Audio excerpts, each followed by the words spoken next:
Good afternoon, everybody. BDL44 coming at you with another video. All right, everything is good. Did a little more homework on prospects, trying to round out the last of the first round, really get a better understanding of some of these guys. There was one player that I had no idea who he was out of Kansas named Kevin McCullar, and I really like this player, man. Not a superstar, but definitely somebody you can trust to come in, shoot well from the line, from the three, from the field, play some defense, has some athleticism. He has good size at the 3 spot, 2 spot, 3 spot.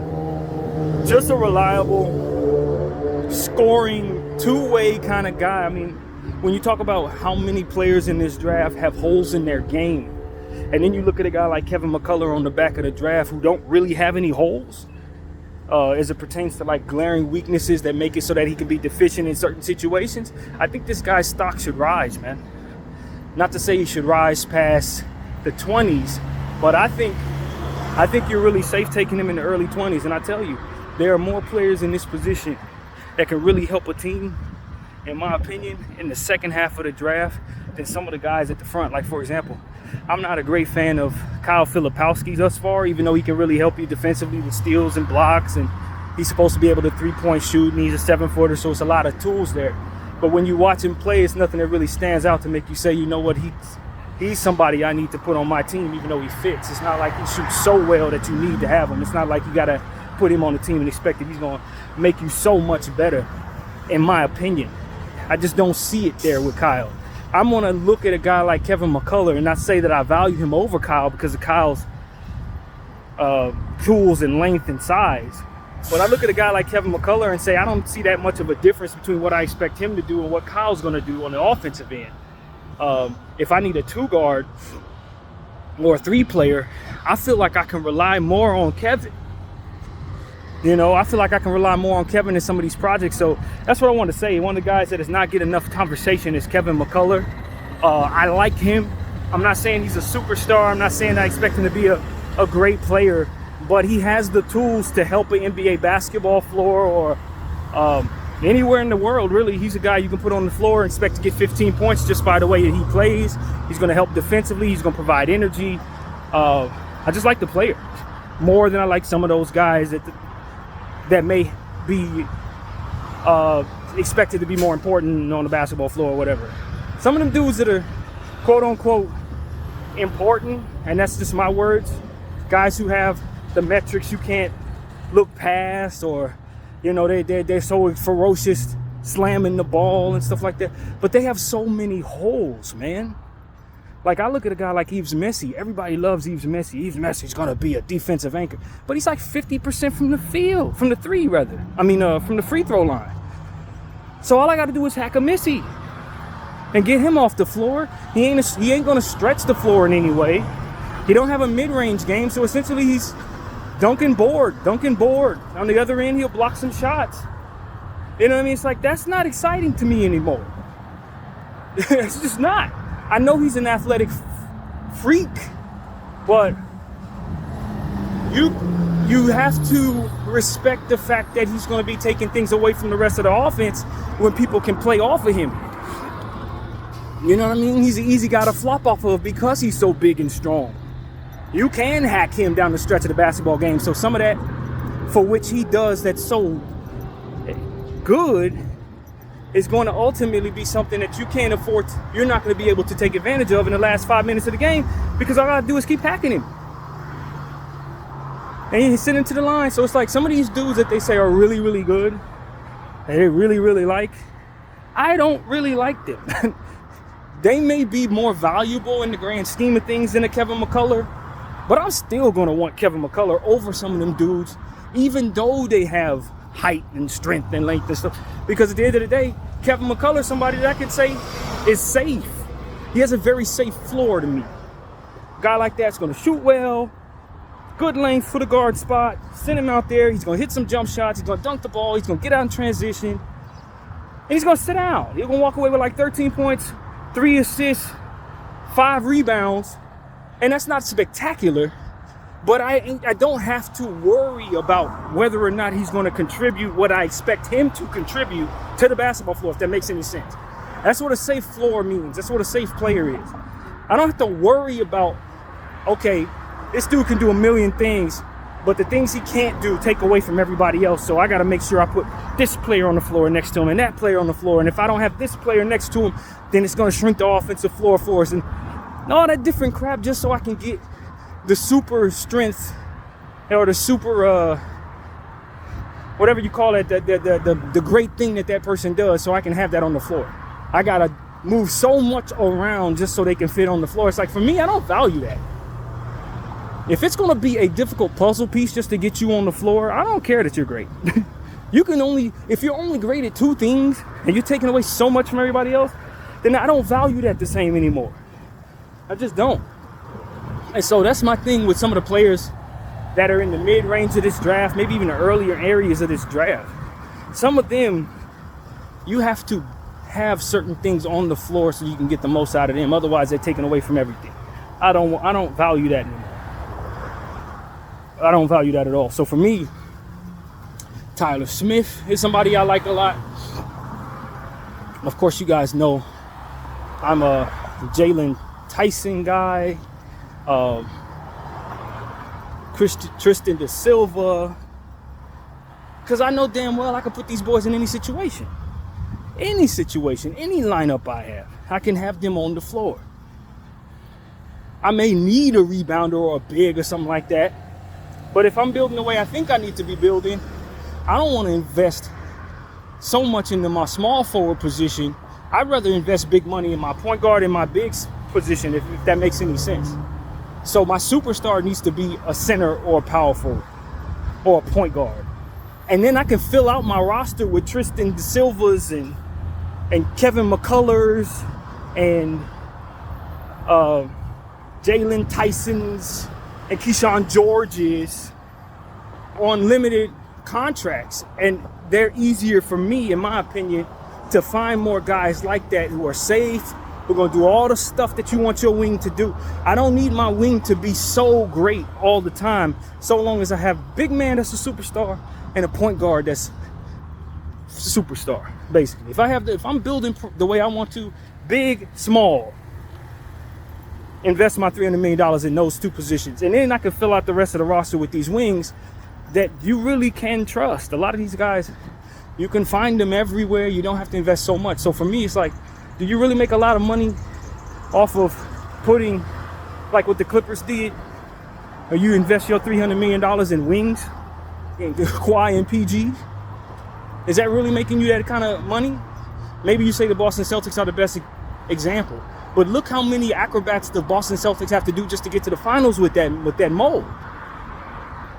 You see how much they need to get over the hump? Who knows if they even get over the hump with this, for which is so souped up any damn way. It's just harder to build that way. You know what I mean? So that's my point of view. And then you look at the Dallas Mavericks. They're in the finals right now. They got two super guards. But they were also able to luck out on fantastic bigs. They also found a way to get defensive players at the wing spot who can hit your open shots. Like, that's not the easiest thing to find. You know, these lengthy dudes, that's not the easiest thing to find. So they're an anomaly, in my opinion. Can't really build with two guards most of the time. You know what I mean? You can't get to the finals most years with two guards, in my opinion. So, I don't know, man. The way I look at it is you more or less don't need to invest so much in the small forward position as it pertains to putting all of your money into great small forwards. I don't think that necessarily is the best way to try to build. You want your Joel Embiid, you want your Kyrie Irving / Luka Doncic small guy, and then the rest of these guys, you can find the wings. I promise you. I keep seeing these dudes, these Terrence Shannons, they just keep coming around, bro. Your Max Christie's, you're gonna find these dudes, man. They're everywhere. And so that's really what I want to say, man. Maybe I kind of negated my point as it pertains to a Filipowski who's 7 feet But I just specifically with Filipowski, like most people who were paying attention, you almost wonder if he's just not going to work out based on where he's expected to be drafted and how many people just don't really love his game, to be honest with you. It's like he's marketing if marketing didn't shoot as well, which is cool, but I really like marketing because he's such an elite shooter. When you're expected to be a shooter and you don't really shoot that well, that's kind of a headache for me. You know, I look at another player like that in this draft, Mateus Bazilis. Like he's supposed to be a shooter. The way they say he's set up to be, it's like, oh, he's an elite shooter who had a bad shooting year last year. And I'm supposed to take him in the top 5?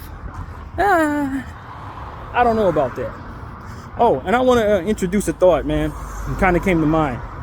A lot of people are saying the Washington Wizards are likely going to take either Reese Shea, who I don't think is the best player to have without an elite playmaker next to him, for which Washington I don't think has at all, or is not planning to get. They're going to get away with it, but I think that they should probably go after a point guard. You know, as I already said, or you're big.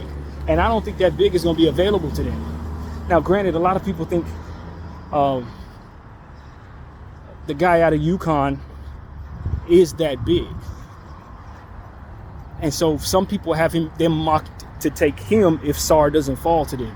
Which, if I thought that big were that guy personally, I would say makes a lot of sense. You want to take a big, top of the draft, solidify that position, they can really use it. But I think they can also use a point guard. And so how about the Washington Wizards take Rob Dillingham at 2? Because obviously you can argue he's one of the top 4 players in this draft class. I like a few of the other guys in this draft at the guard spot, but he's expected to drop further past where you would expect him to be drafted normally, because guards are not needed in the first 10 picks. But I can argue the Washington Wizards do need a guard. They do need a guard. But what they're running out there, they got their forward position straightened out. They need a guard.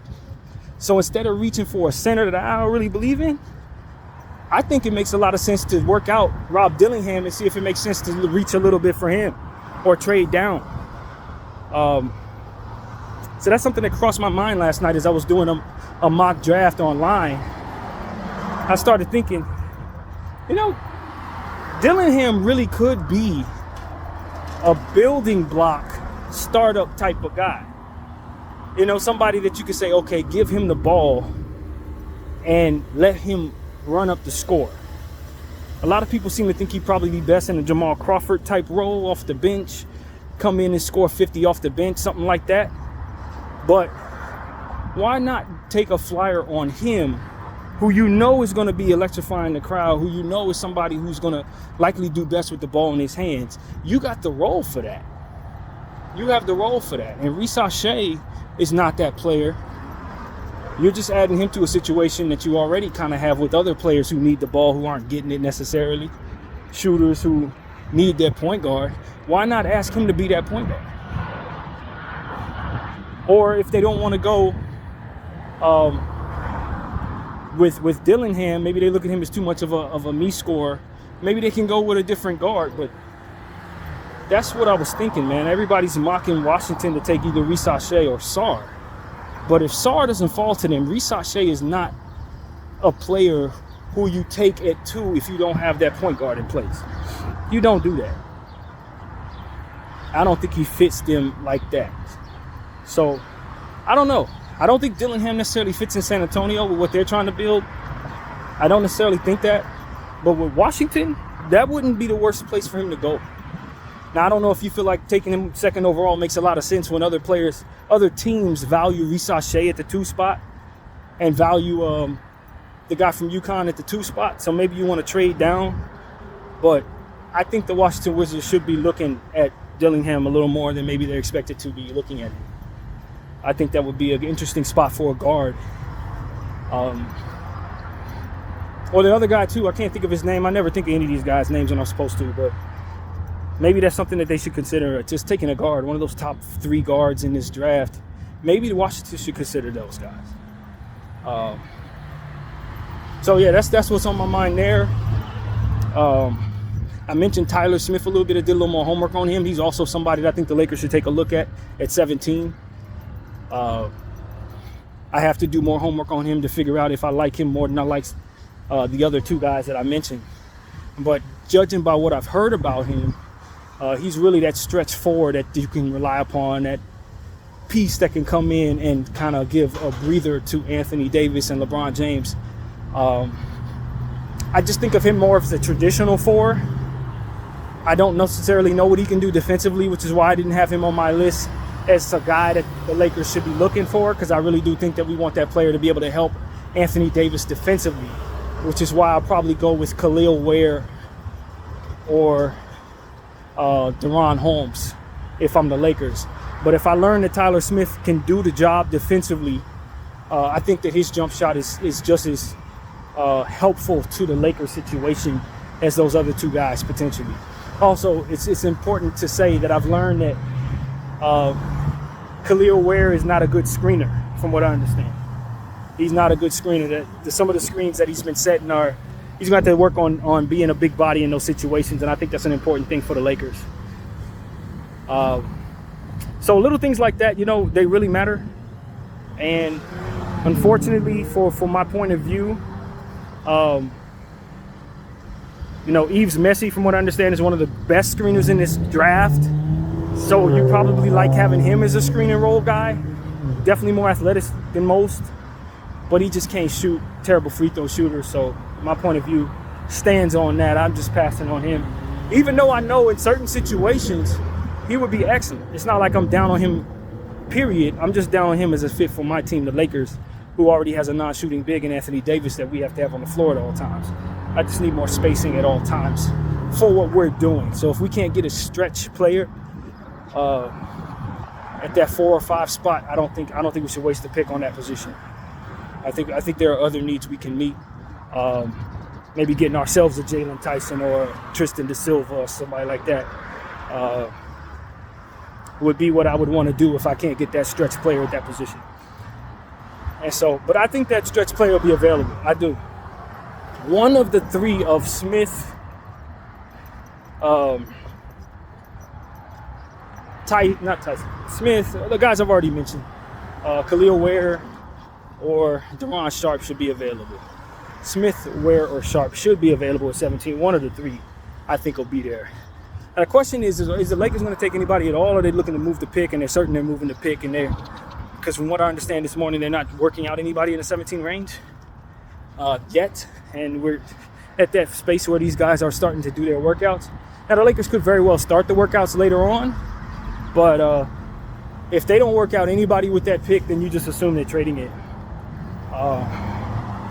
So I don't know why they wouldn't work anybody out, even if they are trading it. You want to definitely do your due diligence just in case something goes wrong, or if you find yourself in a situation where maybe you getting a pick back in the draft, you want to have worked some people out. Weird things happen. You don't want to be the guy that didn't prepare. I'd tell the Brooklyn Nets to work players out, even if they don't have a pick at all. Work out some second rounders just in case something comes up and you end up with a pick. At least you won't be going into the situation blind, drafting from hearsay, listening to people like me tell you who to draft. That's not smart. You want to have worked these guys out. And that's the God's honest truth, man. Whether you have a pick or not, you should take this time to learn of who's coming into the league by working out a handful of these guys anyway. I don't care if I had a pick or not, because what this does is allows me to get eyes and hands-on data on players that I'm going against in the future. Guys that may become available to me 2-3 years down the road when everybody thinks they're a bust. I would have already worked them out, made them familiar with me, and fell in love with whatever they can do. And then I can bring them in. Like, this is just doing your due diligence as a franchise. So for me, I genuinely wonder if the Lakers are tripping right now when they're this close to the draft, having not worked out any of these guys in the range of the pick that they have. I heard they worked out some guys in the second round, so I want to make that clear.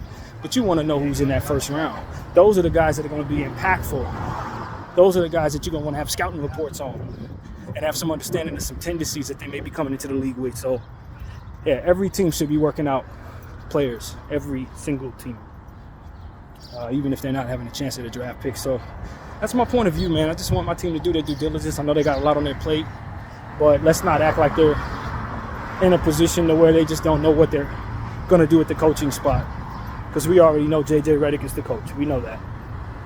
So let that not be an excuse. Oh, they're so busy working on getting their coach. No, they're not. Oh, they're not. That's not what I want to hear. And there's a lot of talk about us not having good scouts. I don't agree. I think we have fantastic scouts. And I think it's important that people remember that the reason why we have Jalen Hood-Schifino is not because the scouts picked him out. It's because our GM decided he was going to override the scouts and take who he wanted to take.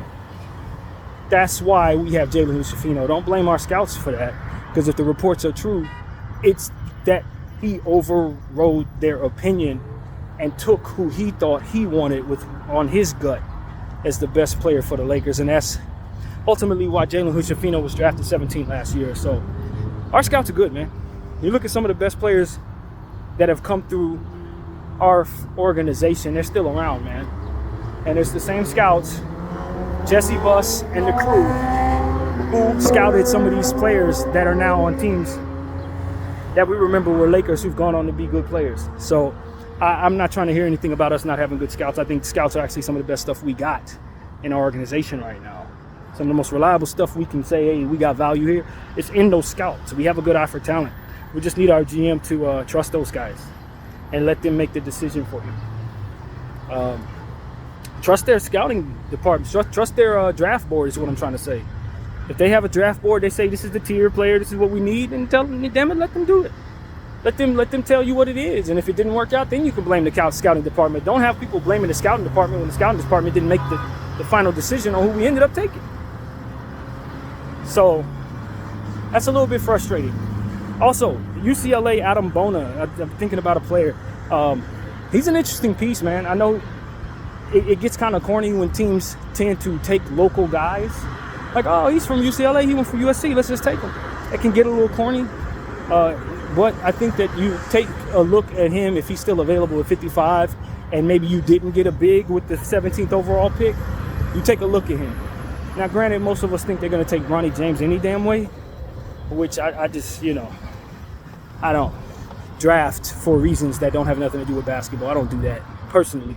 So assuming the Lakers are on the up and up when it comes to these draft picks, even though that's not what we expect really, I definitely think that Adam Bona at 55 could be very interesting.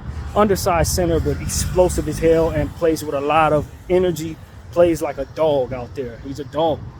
And so I got more homework to do on him. He may too have some limitations that ultimately frustrate us, but when you're talking about taking guys in the second round, you live with those limitations in that situation. Especially if for some reason you didn't get a big with your 17th overall pick. I'll be very disappointed if the Lakers mess around and take a point guard or something with 17 and turn around and draft Bronny James and call it a draft. I'm not going to be pleased with that. And so that's what I want to say, man. There's a lot of things we can do in the undrafted pool, which I know we will do. There will be some really good prospects undrafted that our scouts will bring in after the draft. Undoubtedly, we will be very happy with those pieces. We have been for the last 3 years straight, so I know that will be something that will probably be a thing.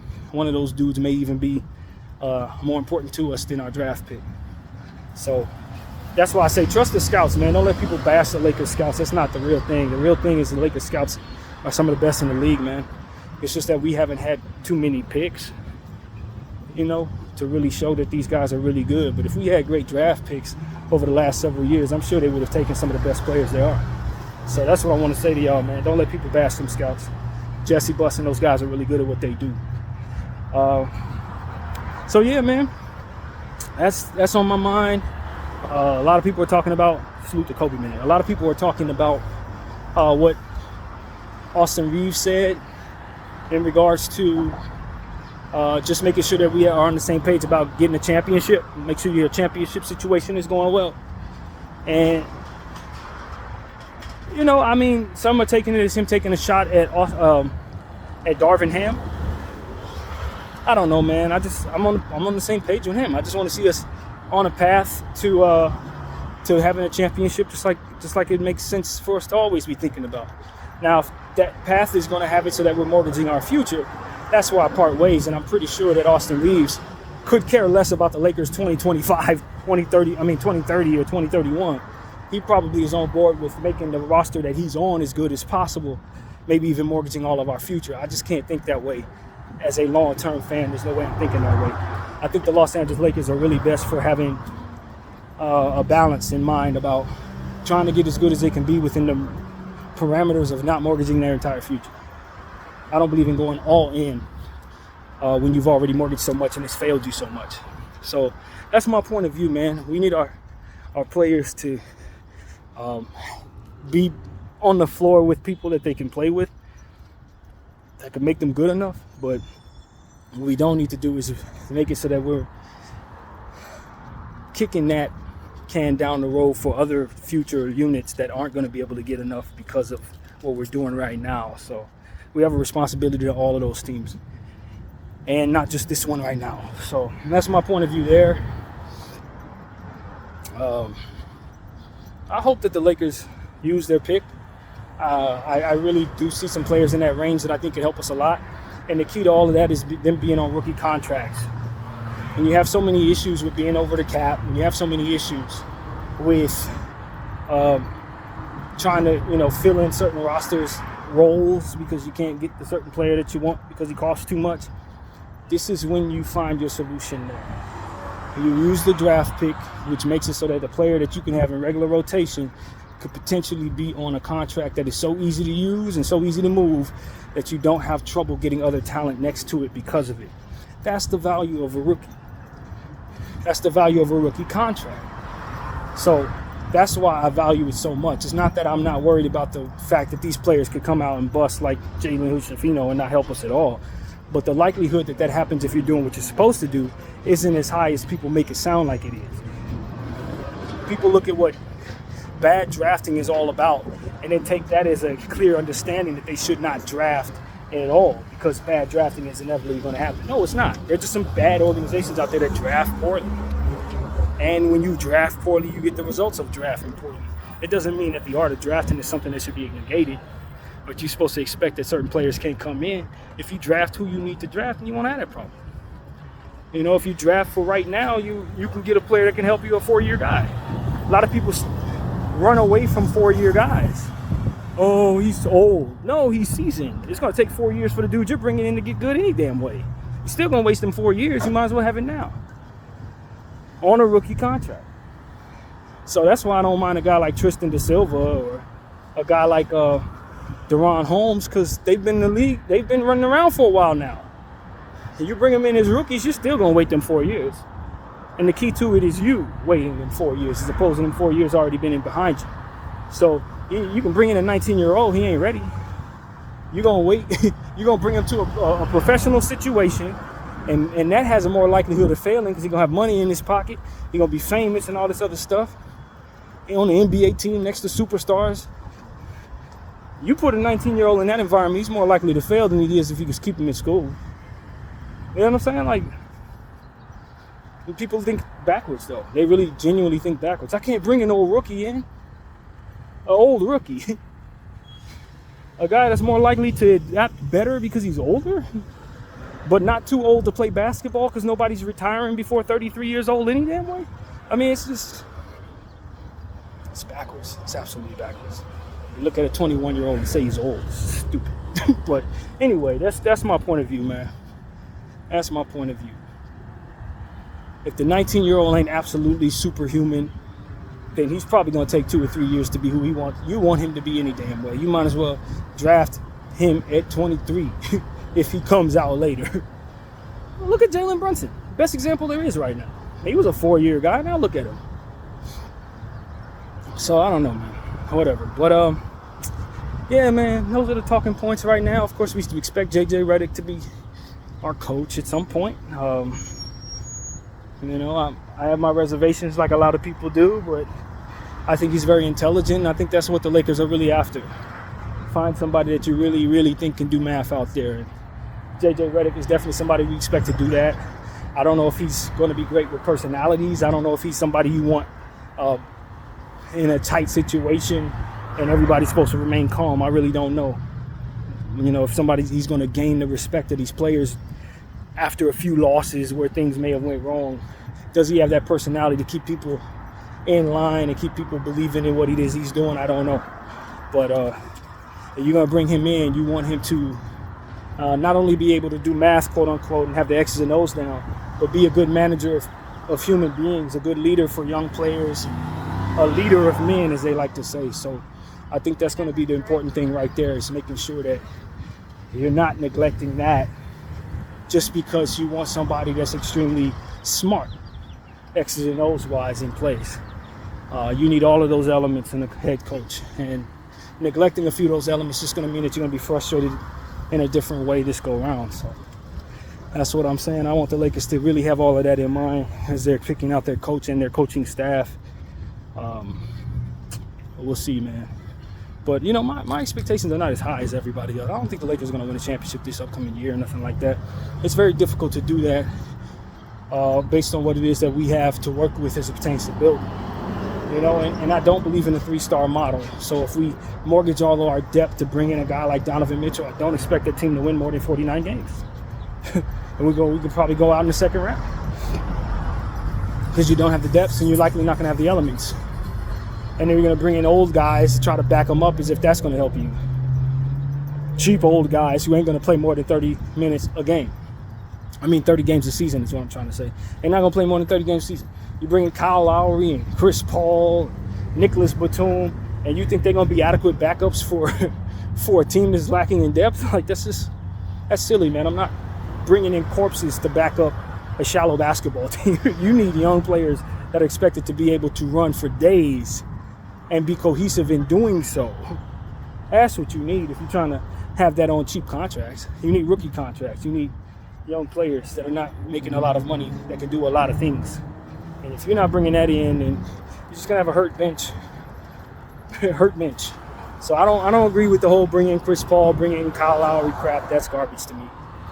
I think those guys are probably in a space where it's time for them to retire and sit down next to Shaq, and sit down next to Kenny Smith. That's what they need to be doing right now. Honestly, no more asking these guys to continue to be the same people they've been for years.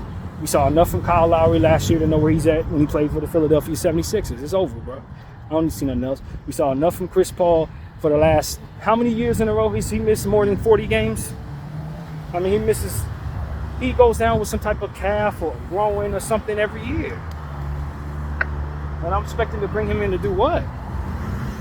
If he wants to come in and be an assistant coach, now that's one thing. Definitely would love to have him on the sideline as a coach. But if you're telling me to bring in the three-star model, which means I'm going to be leaning on whoever is in that 5th, 6th, 7th spot, and you want him to be in that 5th, 6th, or 7th spot, well, I just assume he's going to miss half the season. So why am I bringing him in the first place? I don't believe in the old guys, man. Experience is one thing, but if your body is torn down, what the hell can you do for me? You're just a coach, bro. That's it. Take a coaching spot. Don't use my roster spot on that. You could fill a whole bench full of coaches. You know what I'm saying? Who ain't gonna suit up at all. That ain't no harm in doing that. You put Rondo, you put Chris Paul, you can put Kyle Lowry all right next to JJ Redick in suits. I think they'll help you a lot more than asking them to be on a team that needs roster spots to fill players that are going to be on the floor a good portion of the time. If you're a deep team, cool. If you're going to do the three-star model, then you're actually relying upon these people. That's just stupid. So that's my point of view on that. Besides, look who's in the finals right now. Do you see any geezers? You see any old guy? No. The oldest guy you're going to see in that situation is what? Hal Horford? Come on, man.